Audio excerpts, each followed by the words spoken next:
अस्सलामुअलैकुम, मैं हूं रेहान तारिक और आप देख रहे हैं दास्तक। नार्सिज्म से मुतासिर नाजी जमात के मरकजी रहनुमा और एडोल्फ हिटलर के सियासी मुशीर पॉल जोसेफ गोएबल्स ने उसका मशहूर मकूला है कि झूठ इतना बोलो कि सच लगने लगे। और शायद यही वजह है कि मुल्की सियासत में झूठ इतनी दीदा दिलेरी और महारत से बोला जा रहा है कि सोशल मीडिया एक्टिविज्म के इस दौर में लोग ना सिर्फ इसे सच मानने को तैयार हैं बल्कि हकाइक जाने बगैर इस पर ईमान की हद तक यकीन किए बैठे हैं। तहरीक इंसाफ का लॉन्ग मार्च गुज़श्ता 5 रोज से इस्लामाबाद की जानिब गामजन है, मगर 5 रोज बाद भी मंजिल खासी दूर दिखाई दे रही है। इसकी वजह लॉन्ग मार्च वालों की दानिस्ता सुस्त रवि है या अवाम का सुनामी के साहिल दूर नहीं बल्कि बहुत दूर दिखाई दे रहा है। तस्वीर के दो रुख हैं, एक वो जो ज़मीनी हकाइक बयान कर रहा है और दूसरा वो जो महज फरेब है। और इस फरेब में आकर सोशल मीडिया पर मौजूद सादा से पाकिस्तानी बेखुद हुए जा रहे हैं। चंद तस्वीर और वीडियो क्लिप्स गुज़श्ता 2 रोज से सोशल मीडिया पर वायरल हैं, जिन्हें पाकिस्तान तहरीक इंसाफ का लॉन्ग मार्च बताया जा रहा है और दिखाया जा रहा है कि अवाम का ये ठाठे मारता समंदर दरअसल गुजरावाला घंटा घर चौक है, जहां ताहिद्दे निगाह लोग ही लोग हैं। सबसे पहले सोशल मीडिया पर दिखाए जाने वाले मनाजिर आपके सामने रखते हैं। वो नैट्स रखते हैं कि किस तरह उसको डब किया गया है और उसको पाकिस्तान तहरीक इंसाफ का लॉन्ग मार्च बताया गया है। अब इसे तहरीक इंसाफ का लॉन्ग मार्च कहा जा रहा है। बताया जा रहा है कि ये गुजरावाला का घंटा घर चौक है, पाकिस्तान तहरीक इंसाफ के कारकुनान हैं, उनसे हल्फ लिया जा रहा है और पाकिस्तान तहरीक इंसाफ के सेनेटर फैसल जावेद इमरान खान की मौजूदगी में कारकुनान से हल्फ ले रहे हैं। ये दरअसल इथोपिया के दारुल हुकूमत अदीस अबाबा के मरकजी चर्च के मनाजिर है कि जहाँ रूहानी इज्तिमा में शिरकत के लिए लोग हज़ारों की तादाद में मौजूद है और बड़ी महारत से तहरीक इंसाफ के हामियों ने आवाज़ दब करके इसे गुजरावाला में खान का जलसा बनाकर पेश कर दिया है। सवाल यह है कि इस झूठ का सहारा क्यों लेना पड़ रहा है, सही को गलत और गलत को सही बनाकर क्यों पेश किया जा रहा है? क्योंकि मार्च में अगर वाकई लोगों का ठाठे मारता हुआ समंदर है तो दुनिया के दूसरे बर्रे आजम के एक मुल्क और उस मुल्क के दारुल हुकूमत के एक रूहानी इज्तिमा को तहरीक इंसाफ का लॉन्ग मार्च बनाकर क्यों पेश करना पड़ा? पाकिस्तान के लॉन्ग मार्च को लाहौर से चले लगभग 5 रोज हो चले हैं, ताहम वो अभी गुजरावाला से कुछ आगे तक ही पहुंच पाया है। पहले रोज मार्च का आगाज लाहौर के लिबर्टी चौक से होता हुआ रात 12 बजे के करीब ये दाता दरबार पर इख्तिताम पजीर हुआ। इसके बाद पाकिस्तान तहरीक इंसाफ के चेयरमैन इमरान खान, जो कंटेनर पर सवार मार्च की क़यादत कर रहे थे, लाहौर में अपनी रिहाइशगाह ज़मान पार्क चले गए। पहले रोज के बाद मामूल उसी किस्म का रहा है। दूसरे रोज लॉन्ग मार्च ने शादरा से आगाज किया, लेकिन महज चंद ही घंटे चलने के बाद मुरीद के पर खत्म हो गया। इमरान खान वहां से वापस लाहौर आ गए। ये लगभग दिन 1 बजे के बाद शादरा पहुंचे। अगले चंद रोज भी इमरान खान करीबन उसी वक्त पर मार्च में पहुंचते रहे, जिसके बाद मार्च का आगाज किया जाता रहा। ताहम शुरका का चंद ही घंटे सफर करने और फिर उसके बाद मार्च को खत्म होने पर डिस्पर्स होना, ये खुद एक बहुत सारे सवालात को जन्म दे रहा है। अमली तौर पर एक मकाम से दूसरे तक मार्च के शुरका का सफर एक दिन में महज चंद घंटे से ज्यादा दिखाई नहीं देता। आज सेक्रेटरी जनरल असद उमर की जानिब से लॉन्ग मार्च का शेड्यूल तब्दील कर दिया है। ट्विटर पर पीटीआई रहनुमा असद उमर ने लिखा कि हकीकी आज़ादी मार्च के नए शेड्यूल के मुताबिक इमरान खान 10 नवंबर को रावलपिंडी पहुंचेंगे, 11 नवंबर को तमाम काफिले इस्लामाबाद पहुंचेंगे। पाकिस्तान तहरीक इंसाफ के सरबराह इमरान खान और क़यादत में शामिल दीगर रहनुमाओं के मुताबिक मार्च में शामिल लोगों की तादाद इतनी ज़्यादा है कि इसकी वजह से इसकी पेशकदमी सुस्त हो रही है। ताहम हालात इसके बिल्कुल बरक्स हैं। लोगों की तादाद तवक्कुआत से कम है। लाहौर, जो कि 2.25 करोड़ की आबादी का शहर है, वहाँ भी हमने देखा कि लोग नहीं निकले। लिबर्टी के मकाम पर बहुत ज़्यादा लोग नहीं थे और फिर जैसे जैसे मार्च आगे चलता गया लोगों की तादाद मज़ीद कम होती गई और इमरान खान इस वजह से पार्टी की आदत से खुश नहीं है। ये वो लॉन्ग मार्च है, हकीकी आज़ादी मार्च है, जिससे कबल इमरान खान ने तकरीबन 60 के करीब जलसे किए। इसी लॉन्ग मार्च के लिए अवाम को मोबिलाइज़ किया। इसी तरह वोटर सपोर्टर्स का लहू गरमाया। पार्टी के दीगर अरकान ने बार बार ये दावा किया कि उनके लॉन्ग मार्च में लाखों की तादाद में अवाम शमूलियत इख्तियार करेगी, इस्लामाबाद की जानिब अवाम का एक समंदर लेकर जाएंगे। इस हवाले से मुख्तलिफ मौके पर जो माँ है मुख्तलिफ दावे करते रहे हैं, जरा वो दावे भी आपके सामने रखते हैं। देखो तो हमारी तैयारी नहीं थी। मैं आप सबको कहता हूँ कि 6 दिन मैंने दिए हैं, सारी कौम तैयारी करे अपनी हकीकी आजादी के लिए और इस बारी जब हम निकलेंगे हम तैयारी करके निकलेंगे। मैंने इस्लामाबाद में इंसानों के समुंदर को दावत दी है। मैं चाहता हूँ मेरी कौम निकले और इस्लामाबाद में पहुँच के बताए दुनिया को। दूसरी जानिब सोशल मीडिया पर तहरीक इंसाफ की एक मीटिंग की वीडियो शेयर की जा रही है, जिसमें नायब सदर आबिर कयानी लॉन्ग मार्च में रश दिखाने के लिए एक तजवीज़ पेश करते सुने जा सकते हैं। इस तजवीज़ में वो शुरका को कहते हैं कि इमरान खान का काफिला जब गुजर खान पहुंचे तो काफिले को रश में फंसा कर रखें ताकि जमे गफीर दिखाई दे, ताकि बड़ा इज्तिमा दिखाई दे। ये पाकिस्तान तहरीक इंसाफ के नायब सदर आबिर कयानी है जो कह रहे हैं कि जब काफिला पहुंचे तो इसको रश में फंसा दिया जाए। इमरान खान के भांजे और तहरीक इंसाफ के सरगर्म रुकन बैरिस्टर हसन खान न्याजी कैसे लॉन्ग मार्च में अवाम की मौसर तादाद साबित करने की कोशिश कर रहे हैं, ये कोई ड्रामा है, कोई फिल्म की शूटिंग है, क्या हो रहा है? ये मार्च को इस अंदाज में बड़ा बना के, इस भोंटे अंदाज में बड़ा बनाकर क्यों दिखाया जा रहा है, जिससे खुद बहुत सारे सवाल जन्म ले रहे हैं। इन वीडियो से, इस स्टेटमेंट से लगता यह है कि मार्च में शुरका की तादाद इंतहाई कम है, तभी ऐसी तरकीबें और प्लान बनाए जा रहे हैं कि लॉन्ग मार्च को बड़ा जाहिर किया जा सके। इसके झूठ भी इतनी फरावानी से बोला जा रहा है कि वो झूठ सच महसूस हो रहा है। इस वक्त सूरत हाल यह है कि इमरान खान लॉन्ग मार्च को अवाम का तूफान साबित करते हुए जाहिर करने की कोशिश कर रहे हैं कि जब उनका काफिला इस्लामाबाद पहुंचेगा तो इसमें लोगों की इतनी बड़ी तादाद शामिल होगी कि हुकूमत या सिक्योरिटी फोर्सेस में उनका मुकाबला करने की सकत नहीं होगी और उन्हें बाहर सूरत मुतालिबात फौरी तौर पर मानने पड़ेंगे और उनकी मर्जी जानकर नया आर्मी चीफ लगाने का फैसला करना पड़ेगा। लेकिन हकीकत इसके बिल्कुल बरक्स है। इमरान खान ने जुमे से शुरू होने वाले लॉन्ग मार्च में जिस अवामी कुव्वत का मुजाहरा किया है वो हरगिज़ मुतासर कुन नहीं है, बल्कि चेयरमैन तहरीक इंसाफ के लिए खुद मायूस कुन है। अगर ये तादाद इतनी ज़्यादा होती कि काफिला जब गुजरावाला दाखिल हो रहा था तो इसका दूसरा हिस्सा शादरा तक ही मौजूद होता, तब भी इसे खान की ताकत का सबूत मान लिया जाता। ना तो इस लॉन्ग मार्च में अवाम की भारी तादाद है, ना इस लॉन्ग मार्च से मामलात ज़िंदगी रुके हुए हैं जिससे हुकूमत को कोई फ़र्क पड़े।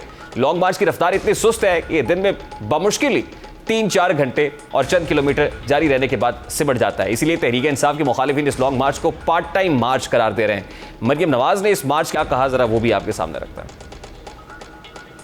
लॉन्ग मार्च है, उसको पार्ट टाइम लॉन्ग मार्च कहना चाहिए। खाना खा के दोपहर का ये घर से निकलते हैं लाहौर से और फिर शाम की चाय पीने के लिए घर वापस चले जाते हैं। तो ये जो पार्ट टाइम लॉन्ग मार्च है ये 2 दिन में 2 घंटों में ख़त्म हो जाता है। हर 10 मील के बाद ये वापस लाहौर आ जाते हैं।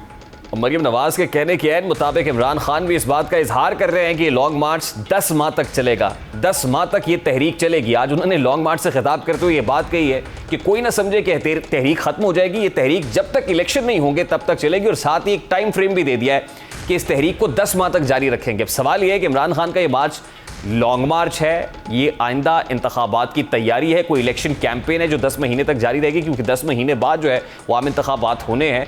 फिर तो प्रैक्टिकली ये मुतालबा माना जाता हुआ दिखाई नहीं दे रहा कि अर्ली इलेक्शंस हो जाएंगे। फिर तो ये इलेक्शन कैंपेन है, मार्च नहीं है।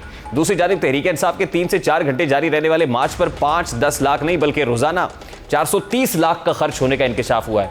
ज़राए के मुताबिक मार्च की कवरेज प्लान पर 13 लाख रुपए रोजाना खर्च हो रहे हैं। सैटेलाइट से इंटरनेट और DSNGs के जरिए कवरेज हो रही है और लाहौर के नामालूम मकाम पर लाइव ट्रांसमिशन का सिस्टम लगाकर दिखाया जा रहा है। ज़राए का कहना है कि 2 साउंड सिस्टम्स पर 5 लाख, जनरेटर्स के 2 ट्रकों पर रोजाना 3 लाख खर्च हो रहे हैं। Security, operation staff, banners, billboards, transport पर रोजाना 10 लाख रुपए का खर्चा आ रहा है।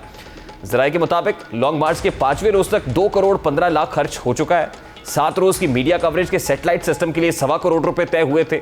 लॉन्ग मार्च 1 हफ्ता बढ़ाने से अखराजात भी डबल होंगे। उधर सुप्रीम कोर्ट में आज एक अहम केस की समाअत हुई है। ये केस इमरान खान के खिलाफ 25 मई की लॉन्ग मार्च के हवाले से कराई कहानी और इस पर यकीन दहानी पर अमल दरामद न करने से मुतालिक था, जिसमें अदालत की जानिब से अहम रिमार्क्स सामने आए।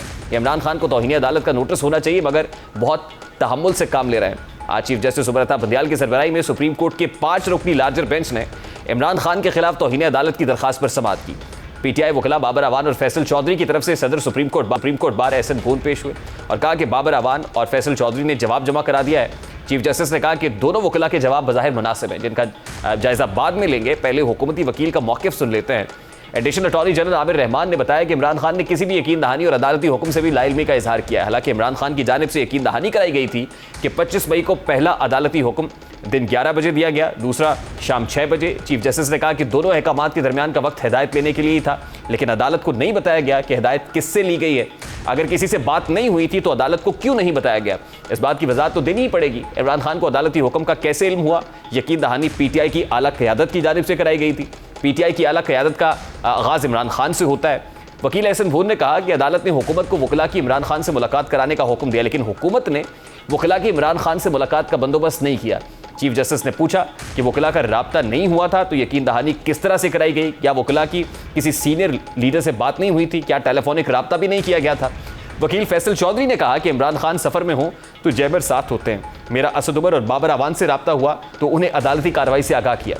चीफ जस्टिस ने कहा कि अदालती हुक्म मीडिया पर भी नशर किया गया था। अदालत ने 25 मई को तवाज़ुन पैदा करने की कोशिश की थी। यही वजह है कि 26 मई के हुक्म में अदालत ने कहा कि एतमाद को ठेस पहुंचाई गई। चीफ जस्टिस ने कहा कि अगर राब्ता नहीं हो सका तो अदालत को क्यों नहीं बताया गया? अदालत ने पीटीआई की यकीन दहानी पर हुकूमत को हिदायत दी थी। वकला को H9 ग्राउंड में मौजूद होना चाहिए था। रात 10 बजे तक तो आग लग चुकी थी। क्या अदालत अब इमरान खान से पूछे कि क्या हुआ था? चीफ जस्टिस ने कहा कि जो कुछ 25 मई के दिन हुआ वो दोबारा नहीं होना चाहिए। इमरान खान के मुताबिक उन्हें किसी यकीन दहानी का इल्म नहीं था। अदालत इस केस में बहुत तहम्मुल से काम ले रही है, वरना अदालत के पास मौजूद मवाद के मुताबिक इमरान खान को नोटिस होना चाहिए, फिर भी उन्हें वजाहत का मौका दे रहा है। अब तफसीली जवाब इमरान खान के दस्तखत के साथ होना चाहिए। सुप्रीम कोर्ट ऑफ पाकिस्तान में बड़ी इंपॉर्टेंट हियरिंग हुई है जो वजारत दाखिला की जानिब से इमरान तौहीन अदालत की दायर दरखास्त में हुई है और बड़े इंपॉर्टेंट रिमार्क्स हैं कि 25 मई को जो कुछ हुआ अदालत बज़ाहिर उससे सेटिस्फाइड नहीं है, मुतमईन नहीं है। और अब इमरान खान अदालत को कैसे मुतमईन करते हैं, क्योंकि राना सनाउल्लाह ये कह चुके हैं कि अदालत को मुतमईन करना पड़ेगा और अदालत कहेगी तो इमरान खान को इस्लामाबाद आने देंगे। इस सारे मामले पर बात करेंगे। पाकिस्तान तहरीक इंसाफ के रहनुमा हमारे साथ मौजूद होंगे। इस ब्रेक के बाद हमारे साथ रहेंगे।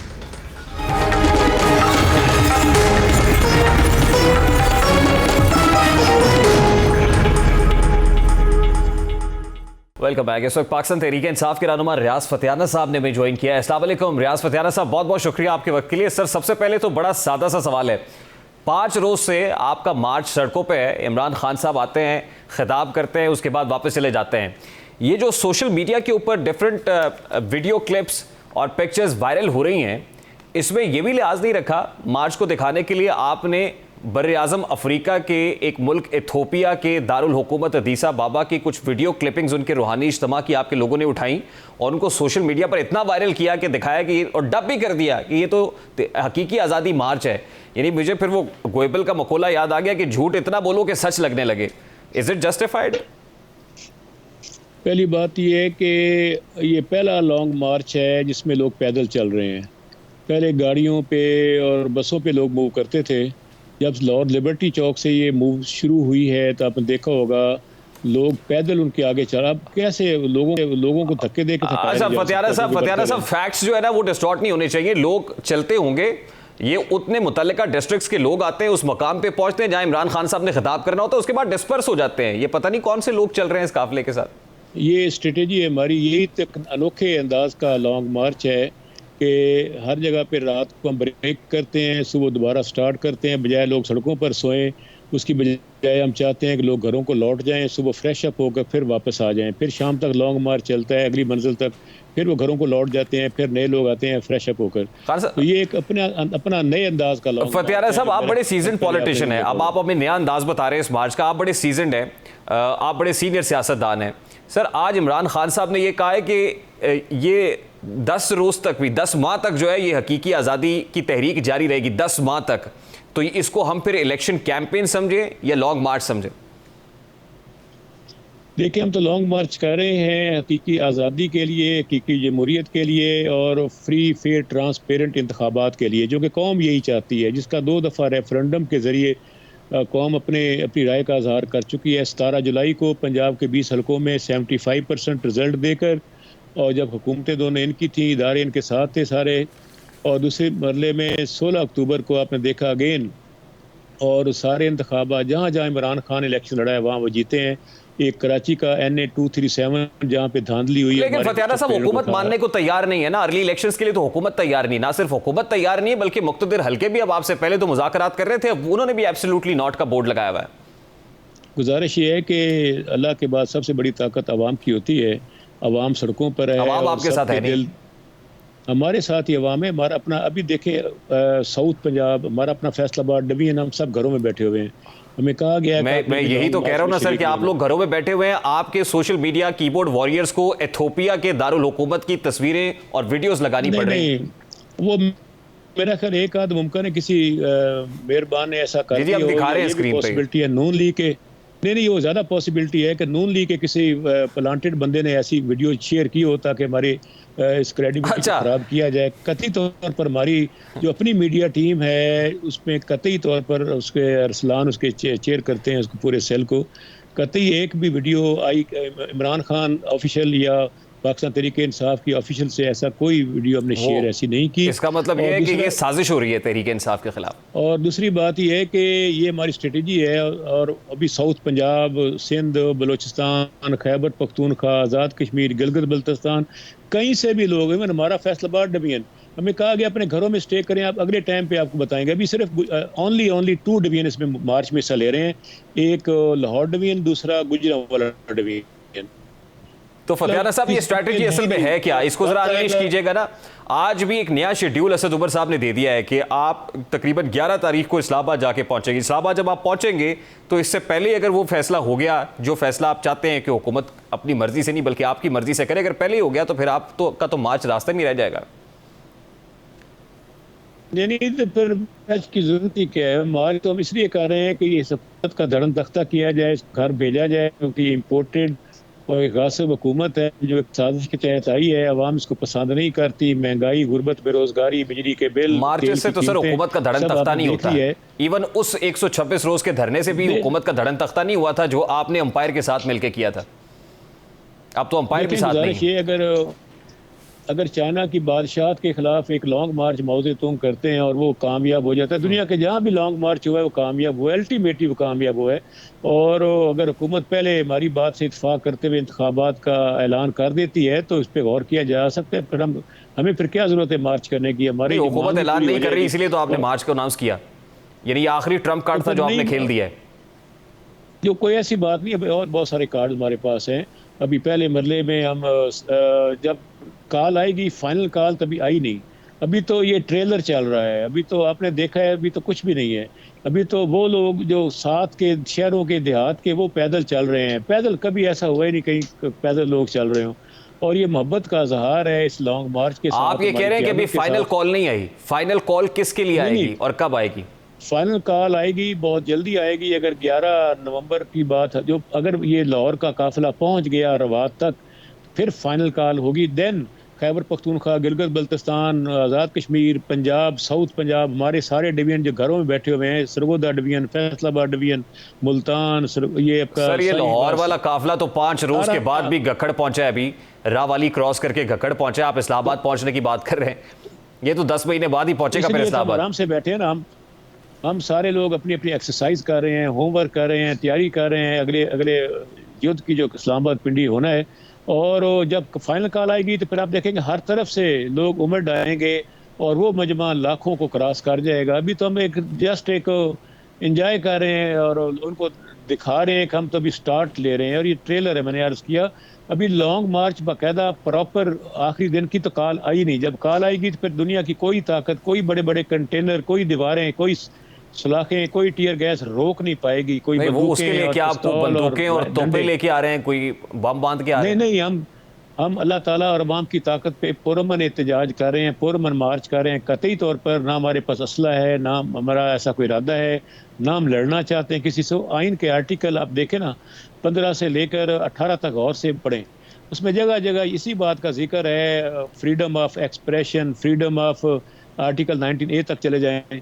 और आर्टिकल 19A तक फंडामेंटल राइट्स की बात हो रही है, ये आपका फंडामेंटल राइट है। लेकिन अदालत ने आज भी कहा है कि 25 मई को जो कुछ आपने किया था, आपके खिलाफ इतना मवाद है कि इमरान खान साहब को हम तौहीन अदालत का नोटिस कर सकते हैं। देखें, गुजारिश ये है कि अवाम को ये कोई बाकायदा तरबियत याफ्ता फौज तो नहीं होती, सियासी कारकुन होते हैं, हर एक अपनी मर्जी होती है। बाज़ औक़ात कुछ सियासी कारकुन ओवर डूइंग कर जाते हैं, लेकिन पार्टी पॉलिसी ना थी, ना है, ना होगी।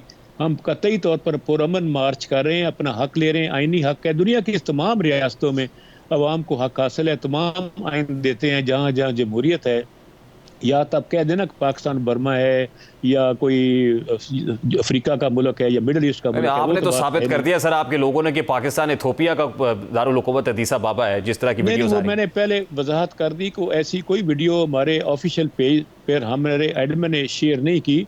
अगर आप एक सपोज ट्रेंड चल रहा है, उसमें एक बंदा उठाता है नून लीग के पेरोल पे जो एजेंट बैठा हुआ है और वो इथियोपिया की उठा, सबको नहीं पता शक्लें कैसी। यानी नून लीग के सारे लोग आपके मार्च को कामयाब दिखाने की कोशिशों में हैं। देखें, मेरी बात सुन लें, शक्लों की फर्क है। अगर इंडिया की या बांग्लादेश की बात करते शायद हम मान लेते। अब किसको नहीं पता अफ्रीकी शक्ल कैसी होती है और शक्लें तो आई नहीं ना रही सर, उसमें झंडे हैं वो भी पीटीआई से मिलते जुलते हैं। कैसे मिक्सअप किया जा सकता है? फतियाना साहब, आप बड़े सीनियर सियासतदान हैं सर। इस वक्त sir on a very serious note, इस वक्त इमरान खान बंद गली में दिखाई देते हैं, आगे खड्डा है, पीछे खाई है। क्या करना चाहिए? को मशवरा देंगे इमरान खान को ऐसे मौके पे? कैसे पतली गली कैसे तलाश करेंगे? कोई बंद गली नहीं है। वो एक बहादुर, दयानतदार, बेवफा एक पर्सनैलिटी हैं और इस वक्त तो उन्होंने साबित किया है बार बार। मैंने अर्ज किया 2 दफ़ा अवाम को पता है कि हमने कौमी असम्बली के इंतखाबात जीत कर कौमी असम्बली में नहीं जाना, हमने इस्तीफे दिए हुए हैं, बाइकआउट किया हुआ है, फिर भी लोग हमें वोट दे रहे हैं। तो उससे सर पार्लियामानी जमहूरियत मजबूत नहीं होती, कमजोर होती है कि अगर आप पार्लियामान का बाइकआउट करेंगे। दूसरी बात यह है कि अगर आप फौज के ऊपर अटैक करेंगे तो फौज के ऊपर अटैक से ही मुल्क टूटते हैं। किसी मुल्क को अगर तोड़ना है तो आप उसकी फौज को तोड़ें। ये तो सीधा सीधा प्रिंसिपल है जिसपे इमरान खान साहब इस वक्त गामजन दिखाई दे रहे हैं। कम से कम आपको तो इमरान खान साहब को तदब्बुर का, फिक्र का, गौर का मशवरा देना चाहिए। इमरान खान ने तो कई दफ़ा कहा है कि वो अपनी ज़िंदगी से भी ज़्यादा पाकिस्तान की फ़ौज का एहतराम करते हैं। उन्होंने कहा कि मेरे पास कहने को कुछ करते हैं, हमने तो स्टेटमेंट्स देखे उनके, लेकिन उन्होंने कहा कि मैं कोई ऐसी स्टेटमेंट नहीं दूंगा इसके पाकिस्तान की अफवाज, जो कि पाकिस्तान की फ़ौज तुम्हारी अपनी फ़ौज है। इसके बाद भी कोई गुंजाइश है हमें पाकिस्तान के फौज के सिपह सालार को जो कुछ कहा आपने, उसके बाद कोई गुंजाइश है? मैंने अर्ज किया ना, मेरी अर्ज सुने, पूरी पार्टी, इमरान खान, पूरी क़यादत, कारकुनान, हम दिल की गहराइयों से पाकिस्तान के तमाम इदारों का, अदालतों का और तमाम इदारों का बमा फ़ौज एहतराम करते हैं और हम तवक्को रखते हैं कि फ़ौज भी अवाम के दिलों की धड़कन को पहचानेगी, अवाम क्या चाहती है। और मुल्क में अगर वाकई जमहूरियत है तो फिर जमहूरियत का तकाजा ये है कि पाकिस्तान के आइन के ऐन मुताबिक फ्री, फेयर और ट्रांसपेरेंट इंतखाबात का ऐलान किया जाए। लास्टली फतियाना साहब, अगर नहीं है तो क्या मुल्क में मार्शल लॉ लगा देना चाहिए?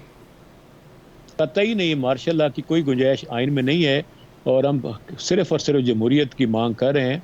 और मेरे ख्याल अगर किसी की ऐसी सोच है तो मुल्क के लिए बेहतर नहीं होगा। मुल्क पहले ही दिवाली होने के करीब है। आई होप कि आपका ये मशवरा इमरान खान साहब तो पहुंचेगा। फतियाना साहब, I have to wind it up here. बहुत बहुत शुक्रिया। पाकिस्तान तहरीक इंसाफ के रहनुमा रियाज फतियाना साहब हमारे साथ मौजूद थे। गुफ्तगू आपने सुनी।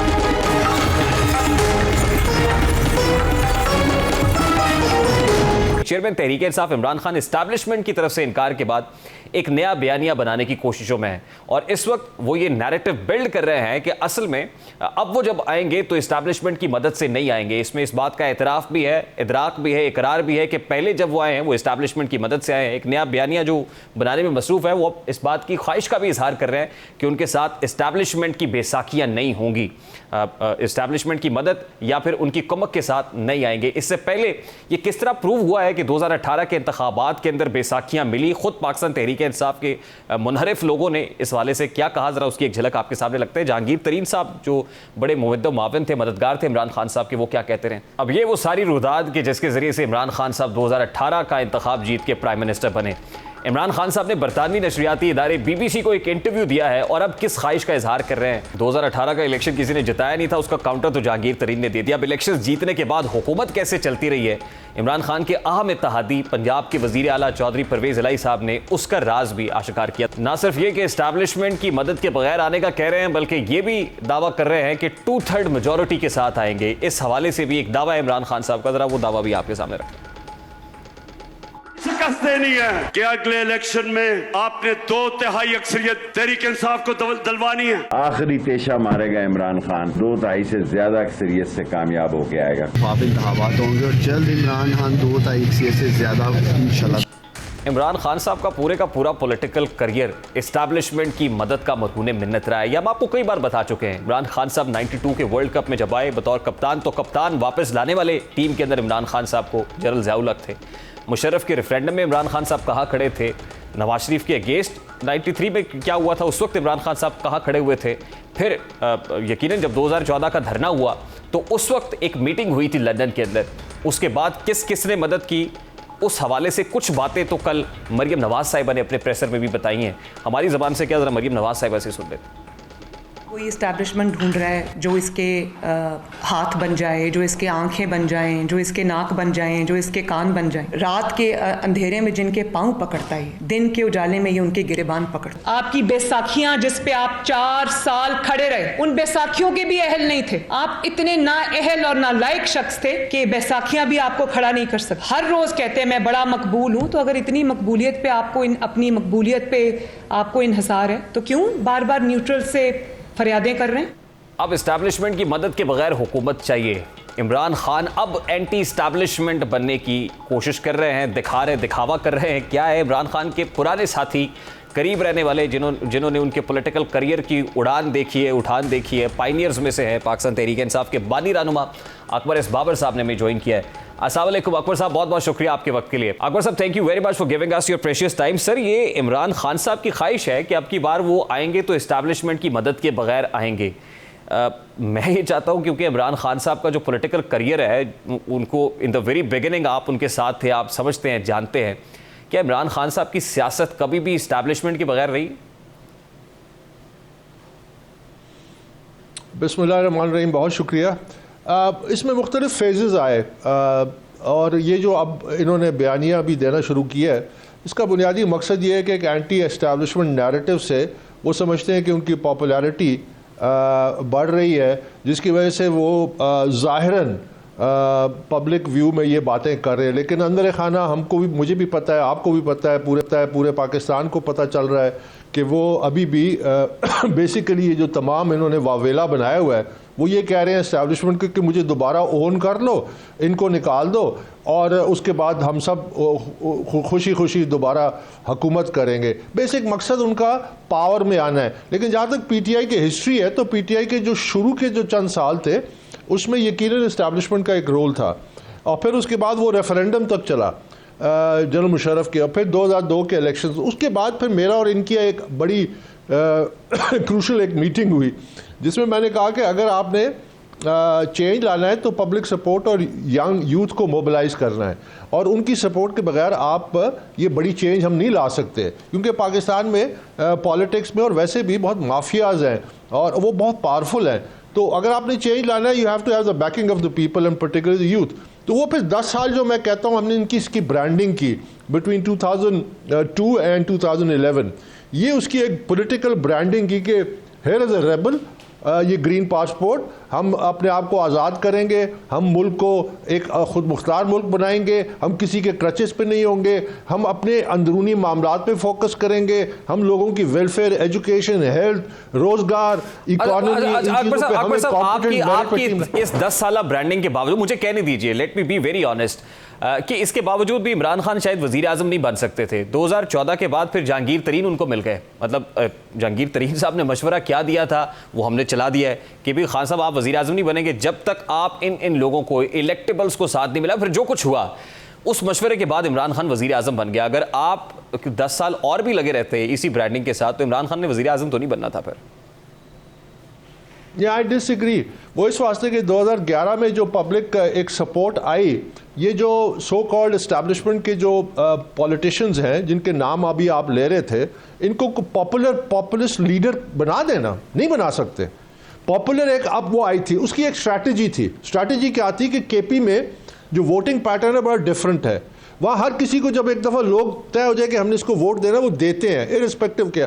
वो हमारा टेस्ट था। हमने केपी में गवर्नमेंट बनानी थी, हमने वहाँ परफॉर्म करना था, 3-4 साल काम करना था। मेरा तो ये स्ट्रैटेजी थी कि इमरान को वहाँ चीफ मिनिस्टर बनाता और ये सियासत हम करते ही ना, डरने की नॉनसेंस, ये डिस्ट्रक्टिव सियासत, इंतशार की सियासत, जिसने इस मुल्क को तबाही बर्बादी के अलावा कुछ नहीं दिया। हमने काम करना था। हम 3-4 साल उस प्रोविंस को मॉडल प्रोविंस बनाते, लोग अटक का ब्रिज क्रॉस करते, वो कहते हैं हम किस सूबे में आ गए। यहाँ पुलिस साफ नज़र आ रही है, सड़कें बेहतर हो गई है, तालीम जिस तरह वाली स्वाद के ज़माने में स्वाद होता था। देखिए, सुनिए मेरी बात, उसके बाद इतना बड़ा पब्लिक पॉलिटिकल मोमेंटम बनता कि दूसरे प्रोविंसेस हमारी झोली में आते। हमें वो सारी सियासत करने की, क्योंकि वो एक पूरी क्वालिटेटिव और क्वांटिटेटिव चेंज था। जिस तरह आपने इंडिया में भी देखा, एक पार्टी है जिसने दिल्ली से स्टार्ट किया, अभी उनको पंजाब मिल गया, अगली दफ़ा उनको उससे और सूबे मिल जाएंगे परफॉर्मेंस की बेस पे। वो एक नेशन बिल्डिंग की स्ट्रैटेजी थी, वो एक कंस्ट्रक्टिव स्ट्रैटेजी थी। अभी ये जो लेके चल रहा है, ये तो पाकिस्तान के साथ रशियन रूलेट खेल रहा है। वो जो होती है ना, जिसमें एक रिवॉल्वर में चेंबर में आप एक गोली डालते हैं, घुमाते हैं, यहाँ लोग बैठे हैं, वो शर्त लगाते हैं, वो रिवॉल्वर को घुमाते हैं, उठा के यहाँ रख के ठा मारते हैं, अगर चेंबर में गोली है शर्तें लगती है। ये तो पाकिस्तान के साथ ये काम कर रहे हैं। अभी 3-4 महीने पहले तो पाकिस्तान डिफॉल्ट कर चुका था। तो ये सर, मैं इसी तरफ आना चाह रहा हूं ना सर, जो नैरेटिव आप दे रहे हैं वो है असल में खिदमत को वोट दो वाला बयानिया, या आप परफॉर्मेंस की बेस के ऊपर पॉपुलर हो। लेकिन हमारे यहाँ this is true but unfortunate कि हमारे यहाँ पॉपुलैरिटी आपकी इस्टेब्लिशमेंट को ललकार के है, अमेरिका के अगेंस्ट नारा बुलंद करके है, मजमा लगा के है, लोगों को इकट्ठा करके, धरना करके, मार्च करके है। देखिए, इमरान खान साहब की गवर्नमेंट जा रही थी, आखिरी चंद महीनों के अंदर को पॉपुलैरिटी ग्राफ ऊपर नहीं था, नीचे आया था, परफॉर्मेंस ठीक नहीं थी, लेकिन आउस्टर के बाद से इमरान खान साहब की पॉलिटिक्स में रिवाइवल हुआ है और इसी मार्च की वजह से, धरने की वजह मजीद पॉपुलर तो हो रहे हैं वो अकबर साहब। यही तो मैं आपको रैशनलाइज करना चाहता हूं। अब ये दूसरी बहस है, ये पॉलिटिकल बहस है कि जब 9th और 10th अप्रैल को इसकी पॉपुलैरिटी अगर 7% पे थी, जब इसके अपने एमएलए वगैरह कहते थे कि हम अपने हल्के में नहीं जा सकते, तो आज अगर पॉपुलैरिटी ऊपर गई तो नीचे भी आ सकती है, लेकिन उसके लिए काउंटर नैरेटिव चाहिए। जब आपने इमरान खान को जंगल का बादशाह बना दिया, जब आपने उसको आइन और कानून से बालातर कर दिया, जब हमारे इदारे उसके सामने राह बिछे बैठे हैं, उसके लिए राह हमवार कर रहे हैं, तो जंगल के कानून में माइट इज राइट दुनिया क्या देख रही है कि ही इज ऑल पावरफुल, इसको कोई नहीं हाथ डाल सकता, इसको कानून के दायरे में नहीं लाया जा सकता, आइन मौजूद है, वो हर चीज से बालातर है। ये वो चीज है जिसकी वजह से इसकी पॉपुलैरिटी ऊपर गई, क्योंकि आपने काउंटर नैरेटिव नहीं है, कानून नहीं लागू हुआ, आइन नहीं लागू हुआ, इदारों ने अपनी जिम्मेदारी नहीं अदा की। आज अगर इदारे इसको आइन और कानून के तहत इसके साथ डील करें, केसेस है फॉरेन फंडिंग में, वो 70 पेजेस का आप पढ़ लें कि क्या से क्या नहीं हुआ, करप्शन हुई, मनी लॉन्ड्रिंग हुई, बैंक कंसीलमेंट हुई, क्या नहीं हुआ, तोशाखाना का भी आ गया, और बहुत सारे केसेस हैं। अगर आप कानूनी तौर पे एक्शन ले, मैं देखता हूं इसकी पॉपुलैरिटी कहां जाती है। अकबर साहब, I really wanted you to speak for long, sir, but unfortunately मुझे बता रहे हैं कि प्रोग्राम का वक्त अपने इख्तिताम को पहुंचा। Sir, I have to wind it up। Programme का वक्त अपने इख्तिताम को पहुंचा है जी। आपसे मुलाकात होगी इंशाल्लाह कल। अब तक रखिए ख्याल। अल्लाह हाफिज़।